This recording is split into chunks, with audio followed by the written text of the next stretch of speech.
मेरे प्रिय छात्रों, आपका स्वागत है study with Vijay YouTube channel पे।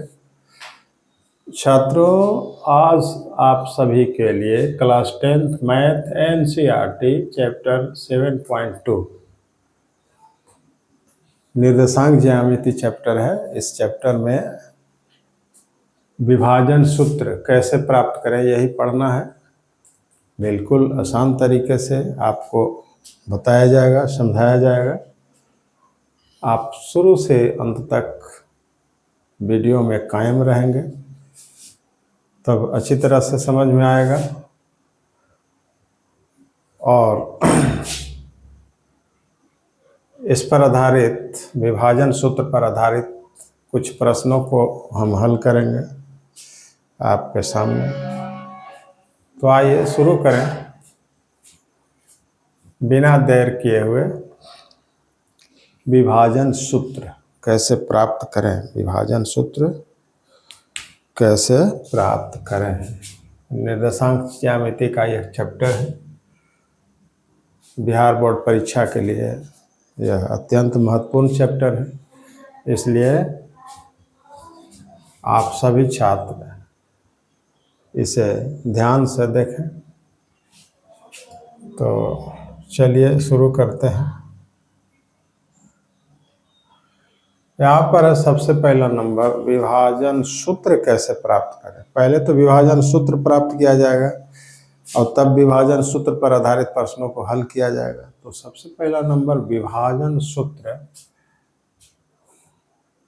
विभाजन क्या होता है? विभाजन क्या है? किसी रेखा को विभाजित करना विभाजन है। किसी रेखा, तल में दिए हुए किसी रेखा को अगर कोई बिंदु M1 और M2 अनुपात में विभाजित करे तो उस बिंदु का निर्देशांक क्या होगा। यही सूत्र को हम स्थापित करने जा रहे हैं कि तल में दिए हुए, मान लिया जाए कि तल में दिए हुए कोई बिंदु है A। एक बिंदु मान लिया जाए कि ये है A है और इसका निर्देशांक मान लिया जाए x1 है और y1 है। इस बिंदु का निर्देशांक मान लिया जाए है कि x2 है, y2 है। ऐसे तो ये दोनों बिंदुओं को मिलाने वाला जो रेखाखंड AB हुआ, इस रेखाखंड को कोई बिंदु मान लिया जाए कि P यहाँ पर है और इस P बिंदु, ये रेखाखंड AB को M1 और M2 अनुपात में विभाजित कर रहा है। तो यहाँ से यहाँ तक अनुपात है M1, आई है M2। AB रेखाखंड को विभाजित कर रहा है कौन? P। इसका निर्देशांक हमको मालूम नहीं है। मान लिया जाए कि x है, ये y है। तो इसका मान क्या होगा? P बिंदु का निर्देशांक क्या होगा? यही चीज हमको प्राप्त करना है इस सूत्र से। तो ये सबसे पहला नंबर सूत्र को स्थापित करेंगे। तो ये रेखाखंड है, दो बिंदुओं को मिलाने वाले रेखाखंड। तो बिंदुओं को निर्धारित करने के लिए हमको क्या चाहिए? x अक्ष चाहिए और y अक्ष चाहिए। बिना इसके काम नहीं होगा, यानी x अक्ष और y अक्ष। x आई है, y अक्ष ये है मूल बिंदु। x अक्ष और y अक्ष जहाँ पर एक दूसरे को प्रतिच्छेद करते हैं, काटते हैं, उसको कहते हैं मूल बिंदु। तो हम मान लिया जाए कि यहाँ से इस पर लंब गिराते हैं। तो यहाँ से यहाँ तक की जो ऊंचाई हो गया, यह हो गया y1, क्योंकि x अक्ष से जो दूरी नापी जाती है वह y निर्देशांक होता है। तो यहाँ पर हो जाएगा y1। यहाँ पर मान लिया जाए कि ए पी है, बी है, ओ है, यहाँ पर हम मान लेते हैं क्यू, या सी भी मान सकते हैं। चलिए ए बी, यहाँ पर मान लिया जाए कि सी है, यहाँ से भी इस पर लम डालते हैं, ये है डी, यहाँ से इस पर लम डालते हैं, ये है ई। इस प्रकार से हम इस पर लम डालते हैं। अब इसको हम यहाँ से यहाँ ऐसे मिलाएंगे, यहाँ से इसको ऐसे मिलाएंगे,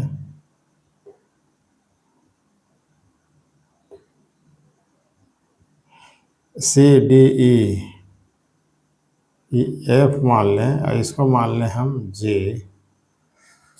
तो सारा नामकरण हो गया, ये नामकरण हो गया। अब हमको देखना है कि यहाँ से यहाँ तक की दूरी, यहाँ हमको ये दूरी निकालना है। ये है ए ई और ए पी और पी एफ, इसके अंतर्गत त्रिभुज बन रहा है ए पी एफ और पी बी जी, दो त्रिभुज है। दोनों त्रिभुज क्या होगा, ये दोनों त्रिभुज समरूप त्रिभुज कहलाएंगे। दोनों त्रिभुज क्या है, समरूप त्रिभुज है।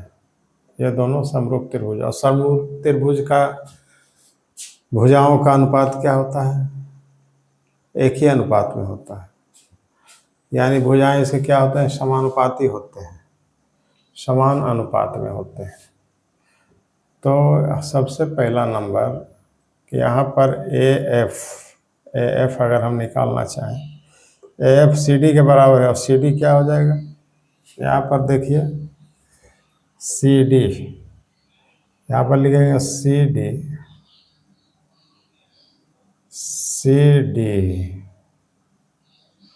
सी और डी बराबर ए एफ, बराबर ए एफ। तो यहाँ पर सी डी बराबर ए एफ, तो सी डी क्या हो जाएगा, सी डी निकालने के लिए हमको ओ डी माइनस ओ सी चाहिए। ओ डी माइनस ओ सी, ओ डी में से ओ सी घटा देंगे तो सी डी प्राप्त हो जाएगा। सी डी ए एफ के बराबर है, तो यहाँ पर ओ सी, यह डी ओ डी बराबर ए एफ,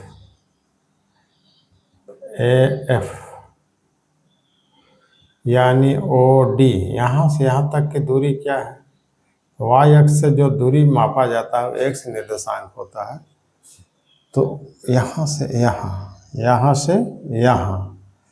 यहाँ से यहाँ तक की दूरी क्या हो जाएगा, एक्स निर्देशांक क्या है, तो यहाँ पर देखिए यहाँ से यहाँ तक है एक्स, और यहाँ से वो सी क्या है, x1 है, यहाँ पे x1 है, ये x1 है। तो OD में से OC घटाया गया है, तो OD की दूरी क्या है, तो x है, OC की दूरी क्या है, x1 है, तो x माइनस x1। OD को हम लिख सकते हैं OD x minus OC x1, x minus x1 बराबर ए एफ।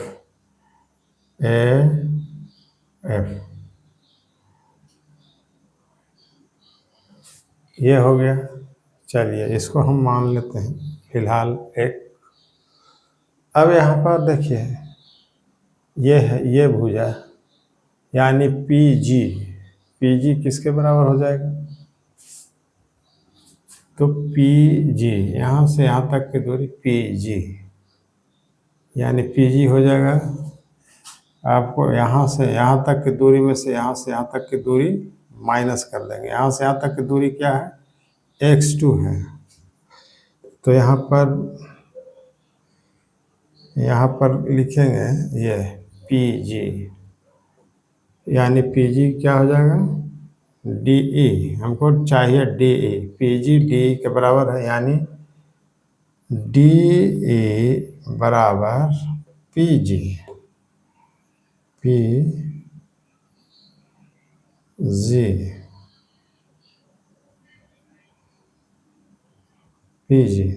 DE के बराबर है। PG जो है DE के बराबर है, और D हमको ज्ञात करना है तो OE माइनस OD करना पड़ेगा। यहाँ से यहाँ तक की दूरी में से यहाँ से यहाँ तक की दूरी माइनस कर देंगे तो D हमको प्राप्त हो जाएगा। तो हम वही करने जा रहे हैं। यहाँ पर OE माइनस D को लिखेंगे OE माइनस, यानी हम यहाँ पर OE माइनस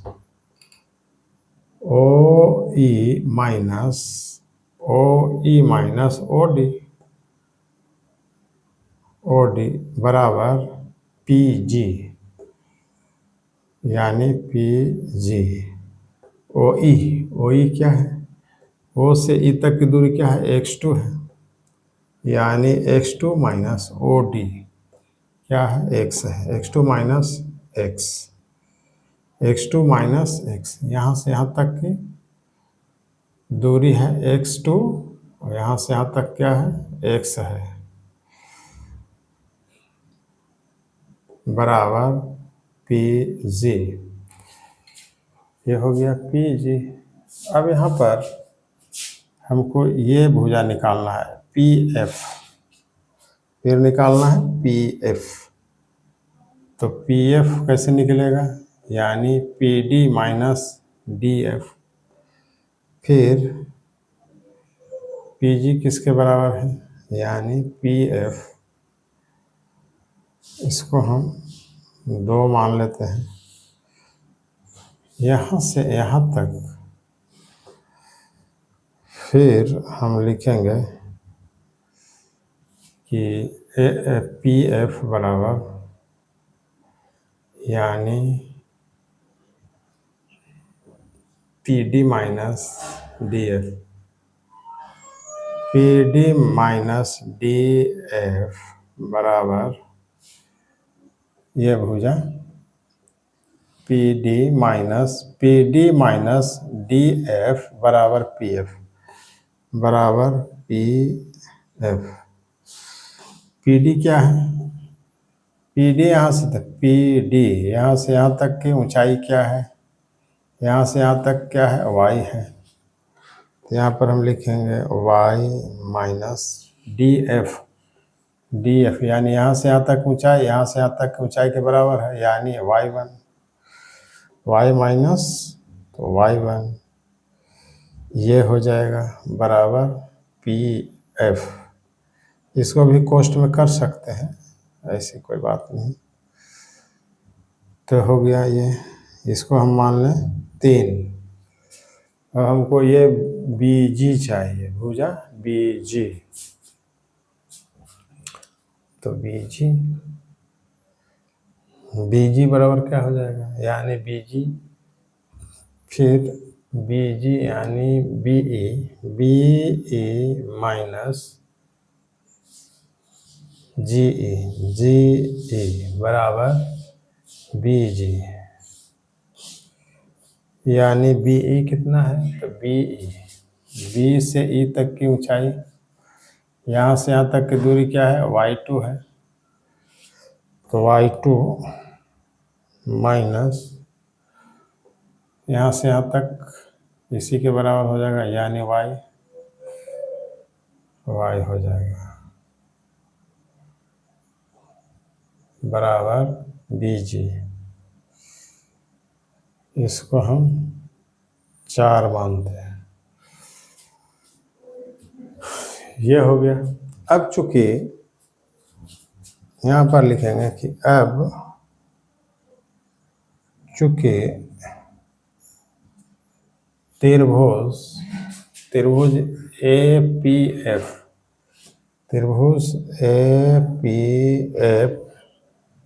समरूप त्रिभुज PBG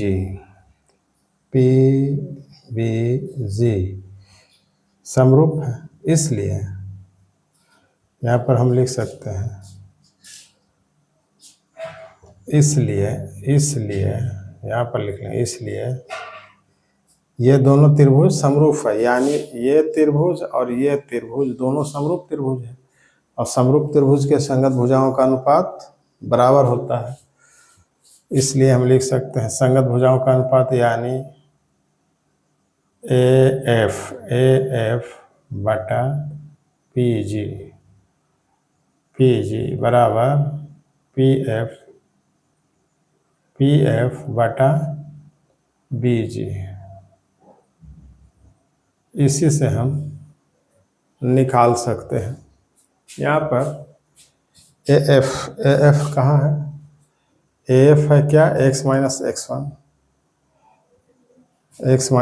x1 है, तो हम इसको लिख सकते हैं, और AF को लिखेंगे x माइनस x1 बटा PG देखिए क्या है, x2 बटे x2 माइनस x बराबर PF का मान कितना है? y माइनस y1 बटा क्या हो जाएगा? PF बटा BG कितना आया? y2 माइनस y ये आया है। तो यहाँ पर हम देखते हैं कि और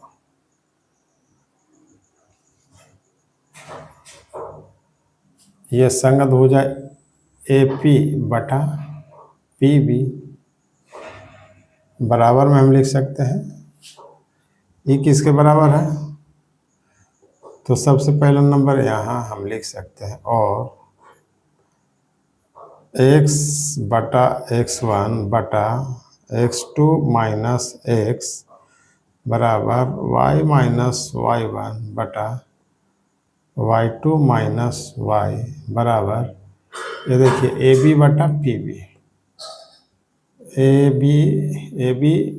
AP ना, AP बटा PB, AP PB किसके अनुपात? M1 और M2 है, इसका अनुपात है M1 और M2, यानी हम लिख सकते हैं, और x माइनस x1 बटा x2 माइनस x बराबर y माइनस y1 बटा y2 माइनस y बराबर AP कितना है? तो M1 है, और बटा में M2, ये हो गया। अब हम यहाँ हमको चाहिए x निकालना है, और इसमें हमको y निकालना है, तो इसको हल करेंगे। तो सबसे पहला नंबर हमको क्या करना होगा? मिटाना होगा यहाँ पर थोड़ा सा, और हम लिखें, ये देखिए यहाँ पर हम इसको अगर क्रॉस मल्टीप्लाई कराएंगे इससे, और x माइनस x1 बटा x2 माइनस x बराबर M1 बटा M2। अब यहाँ ऐसे गुना करेंगे क्रॉस मल्टीप्लाई, तो क्या हो जाएगा? तो हमको मिटाना ही पड़ेगा, यानी थोड़ा सा लंबा प्रोसेस है।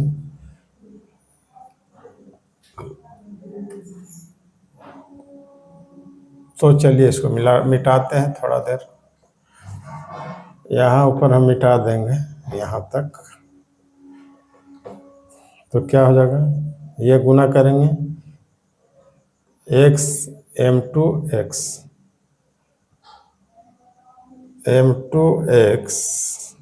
माइनस m2x1 माइनस m2x1 बराबर, ऐसे गुना होगा तिरछा, तो ये हो जाएगा m1x2 माइनस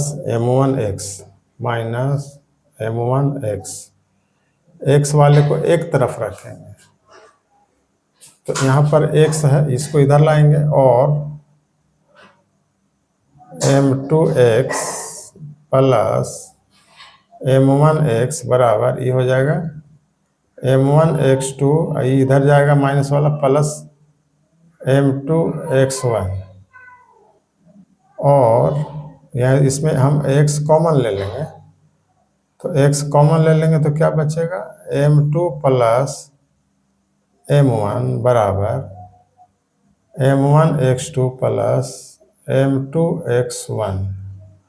हमको x निकालना है, x का मान, तो x बराबर क्या हो जाएगा, तो और x बराबर क्या हो जाएगा, इतना बटा m1x2 प्लस m2x1 बटा m2 प्लस m1 हो जाएगा, बटा में m1 प्लस m2 हो जाएगा, यानी x निर्देशांक निकल गया। P का ये बिंदु, P बिंदु का x निर्देशांक कितना आएगा, x निर्देशांक कितना आया, m1x2 प्लस m2x1 बटा m1 प्लस m2, ये हो गया x निर्देशांक निकल गया। इसी प्रकार से अगर हमको y निर्देशांक निकालना रहेगा, तो y निकालना रहेगा तो क्या करेंगे, क्रॉस मल्टीप्लाई इससे कराएंगे, ऐसे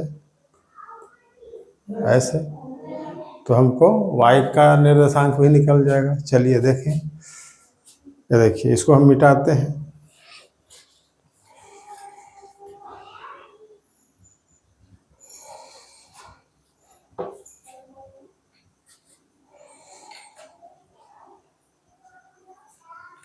यहाँ पर लिखेंगे, फिर लिखेंगे पुनः,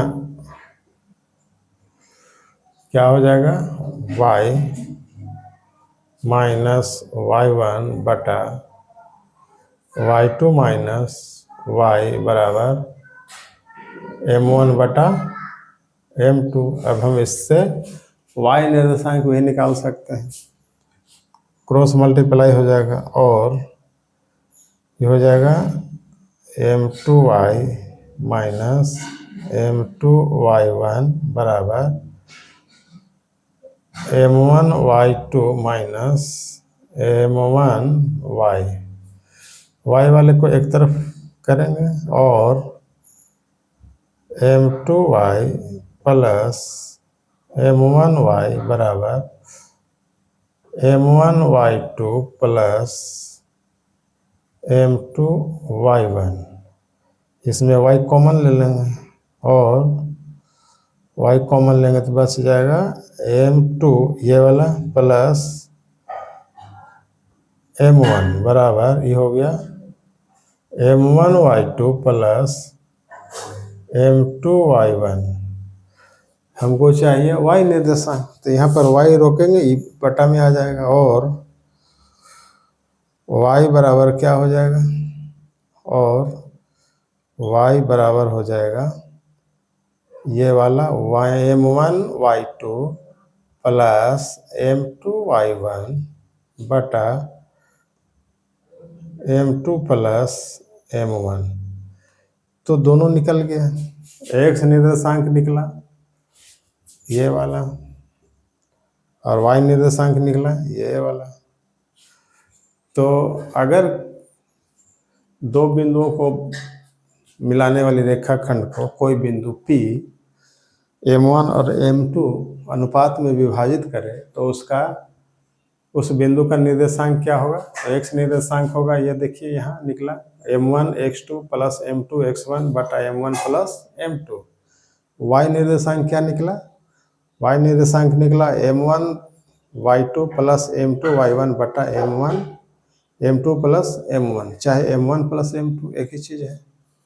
तो इस प्रकार से हम विभाजन सूत्र को स्थापित कर दिए। विभाजन सूत्र इसी को विभाजन सूत्र कहते हैं। निर्देशांक ज्यामिति का विभाजन सूत्र यह कहलाता है। x निर्देशांक ये निकला, y निर्देशांक ये निकला। कब? जब किसी रेखाखंड को कोई बिंदु m1 और m2 अनुपात में आंतरिकतः विभाजित करता है, तब उसके लिए सूत्र है ये। तो चलिए अब इस पर आधारित कुछ प्रश्न है, उसको हम लेते हैं और ज्ञात करते हैं। इस पर आधारित कुछ प्रश्न है, इसको लिया जाए।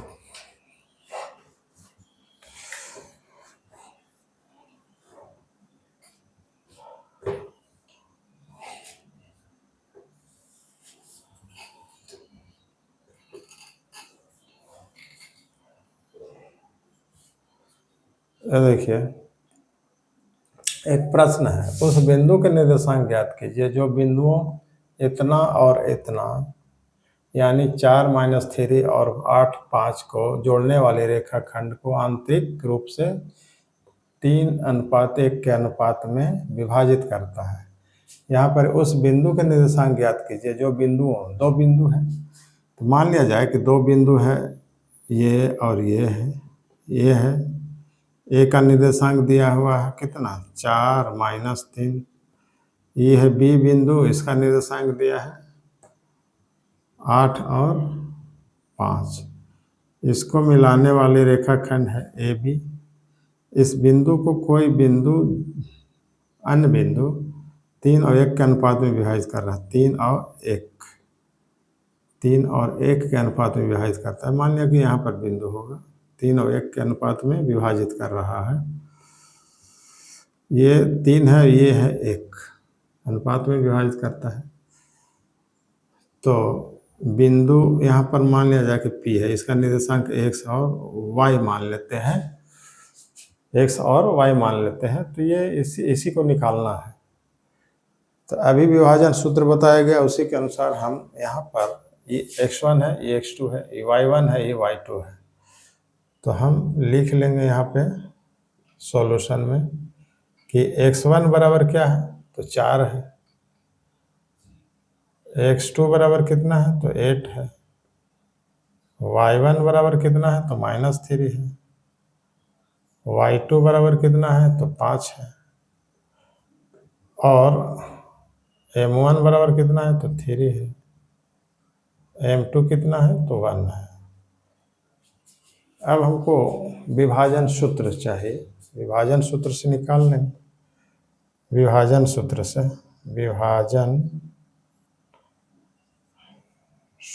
से x निर्देशांक बराबर क्या हो जाता है? x निर्देशांक बराबर क्या हो जाता है? m1 x2 plus m2 x1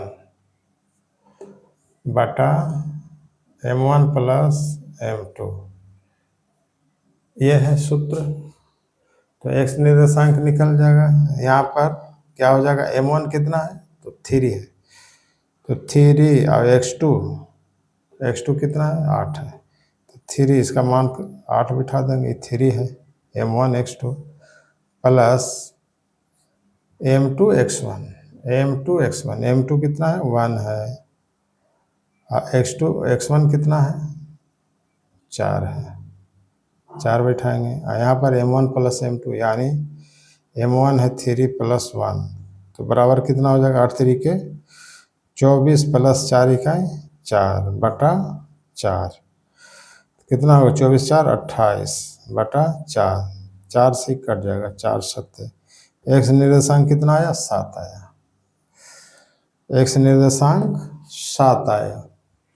यहाँ पर x का मान 7 आया, ये 7 आया कट करके, तो बराबर 7। अब y निर्देशांक, तो y बराबर क्या होता है, m1 y2 plus m2 y1 बटा m1 प्लस m2, यही सूत्र है। फिर m1 कितना है, 3 है, तो 3 इंटू y2 कितना है, तो y2 है 5, यहाँ पर 5 हो जाएगा, प्लस m2 कितना है, 1 है, y1 कितना है, 3 है, -3 है, बटा में 3 प्लस 1 बराबर हो जाएगा 3 पचे 15, ये माइनस हो जाएगा 3 बटा में 3 और 1 4, तो बराबर कितना, 15 से 3 गया 12, 12 बटा 4, यानी 4 से कट जाएगा, 3 आया, y निर्देशांक 3 आया, बराबर 3। तो यहाँ पर P बिंदु का निर्देशांक क्या हो जाएगा, P बिंदु का निर्देशांक, अतः P बिंदु का निर्देशांक